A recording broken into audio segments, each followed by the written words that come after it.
In this short presentation, we're going to look at the foramina in the base of the skull from the inside.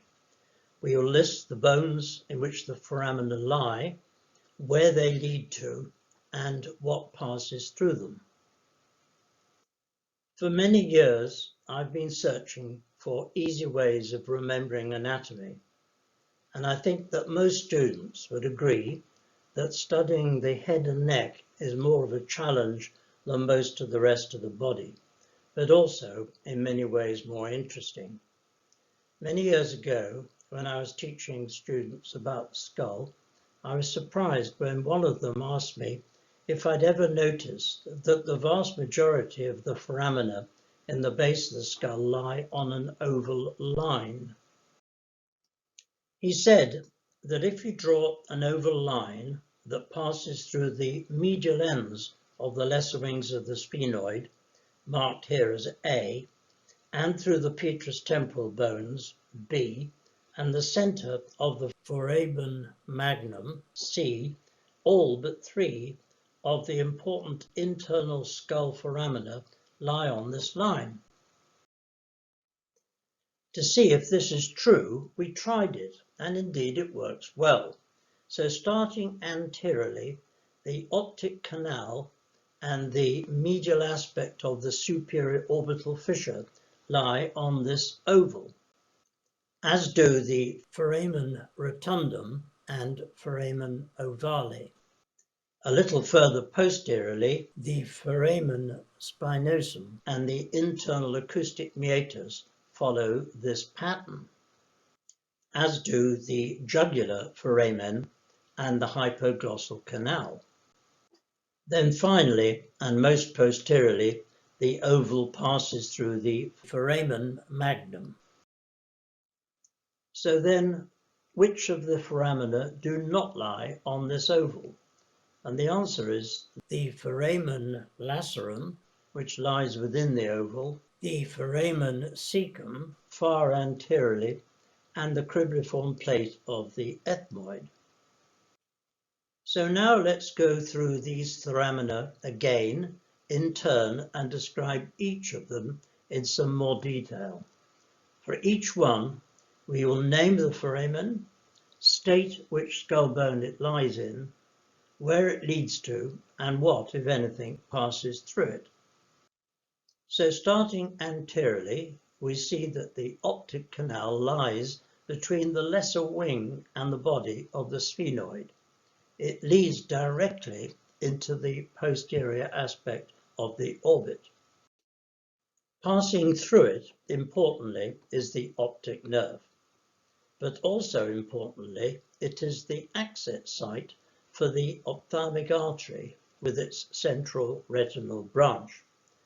The optic nerve is, of course, really an extension of the brain, so it must also have the coverings of all three meninges and be surrounded by CSF. Without these, the appearance of papilledema would be impossible, as the increased pressure within the CSF is transmitted to the exiting veins from the retina, and this causes edema of the optic disc.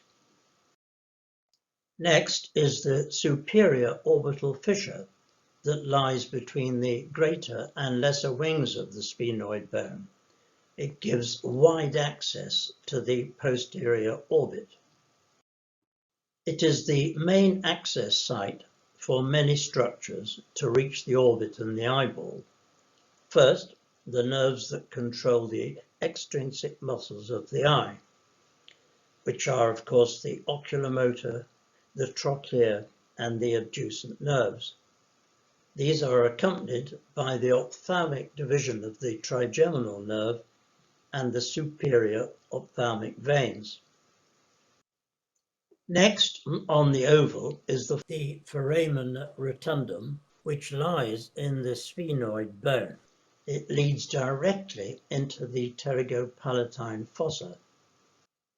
Only one structure passes through it, and that is the maxillary division of the trigeminal nerve.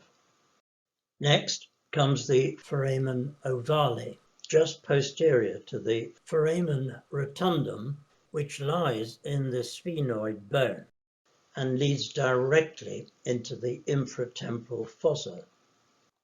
The main structure passing through is the mandibular division of the trigeminal nerve, which is accompanied by the lesser petrosal nerve on its way to supply parasympathetic fibers to the parotid gland. Variably, there may also be the accessory meningeal artery and the small branch from the mandibular branch of the trigeminal nerve to supply the dura of the middle cranial fossa, the so-called nervus spinosus. Next on the oval is the foramen spinosum, which lies in the sphenoid bone and strictly passes from the infratemporal fossa to the inside of the skull. I say it like this because it is the entrance into the extradural space of the middle meningeal artery, which supplies the skull bones and the dural layer. It has sympathetic fibers on it. The artery is a branch of the maxillary artery and of utmost importance in reference to damage due to extradural hemorrhage. The foramen is also an alternative pathway for the nervus spinosus. After that comes the internal acoustic meatus, which is in the petrous temporal bone. It leads to the inner ear and indirectly to the middle ear. Passing into it are the facial nerve with motor fibers for the muscles of facial expression, and the nervus intermedius with taste and a small amount of somatic sensory fibers for the external ear and tympanic membrane.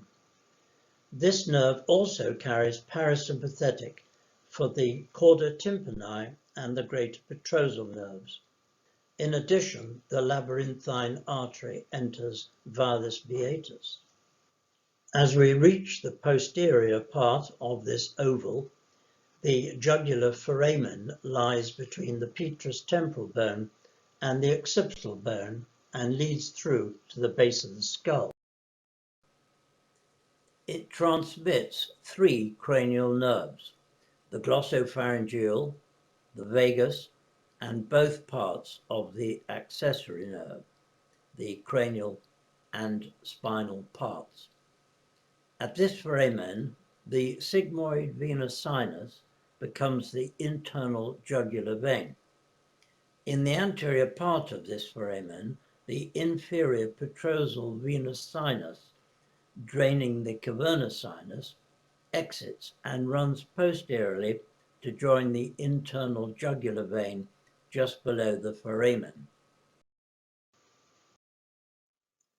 The hypoglossal canal is in the occipital bone, in close proximity to the foramen magnum, and should not be confused with the emissary veins that usually lie just posterior to it. It leads to the base of the skull. Passing through the hypoglossal canal is the hypoglossal nerve alone. And then last on the oval is the foramen magnum. It lies in the occipital bone and leads to the vertebral canal. There are a deceptive number of structures that pass through, either upwards or downwards. The medulla oblongata becomes the spinal cord at this level, covered with a continuous 3 layers of meninges and surrounded by CSF.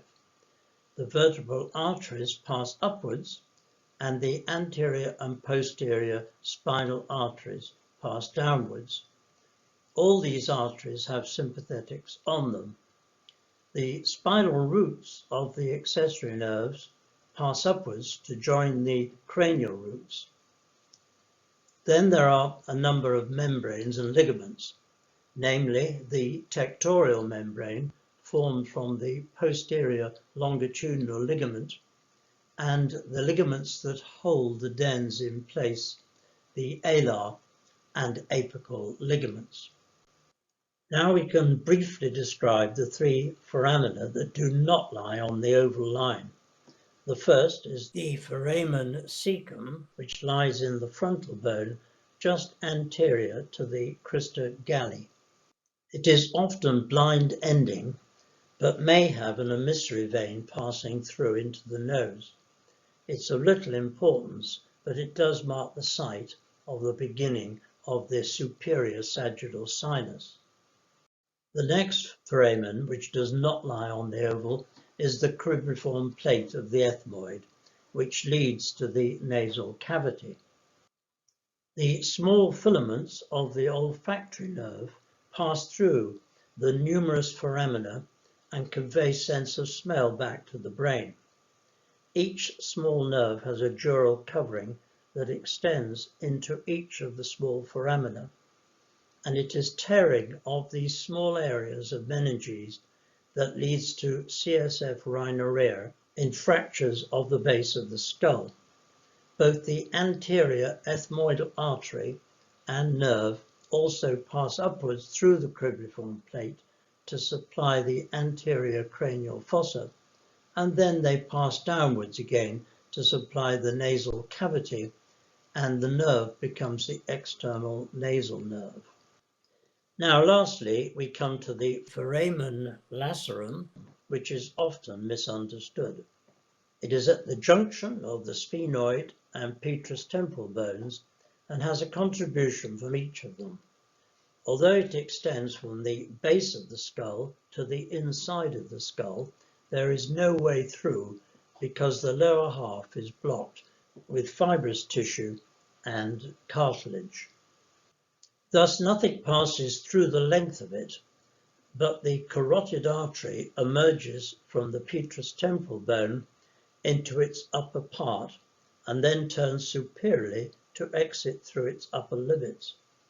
The greater petrosal nerve passes downwards into the opening of the foramen to reach the pterygoid canal.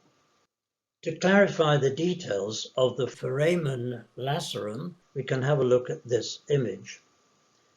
It can be seen how the carotid artery passes into the carotid canal through the petrous temporal bone and then into the foramen lacerum before exiting through its upper margin with the sympathetic fibers on it. The greater petrosal nerve is seen entering the foramen and passing forwards to enter the pterygoid canal with a branch of the sympathetics, named the deep petrosal nerve, to make the nerve of the pterygoid canal on its way to the pterygopalatine fossa. The last two tiny foramina that we've not mentioned so far are in the region of the apex of the petrous temporal bone, but to understand them, we need to look into the middle ear, as in this image. The view is looking posteriorly into the right middle ear, and the two parasympathetic nerves are seen in red. Parasympathetics enter in the nervus intermedius alongside the facial nerve via the internal acoustic meatus. At the genicular ganglion, but with nothing to do with it, the greater petrosal nerve heads off through the roof of the middle ear and enters the middle cranial fossa, as we will see in the next image. Meanwhile, the parasympathetics traveling with the glossopharyngeal nerve enter the middle ear through its floor and travels over the promontory before it exits through its roof. Now, in this image, we can see these two nerves entering the middle cranial fossa near the apex of the anterior surface of the petrous temporal bone. The greater petrosal nerve runs forwards to enter the upper aspect of the foramen lacerum and into the pterygoid canal, as described earlier, whilst the lesser petrosal nerve passes forwards to exit the skull via the foramen ovale to reach the otic ganglion in the infratemporal fossa. Both these foramina are tiny and often difficult to see. And that concludes our review of the foramina in the floor of the inner skull.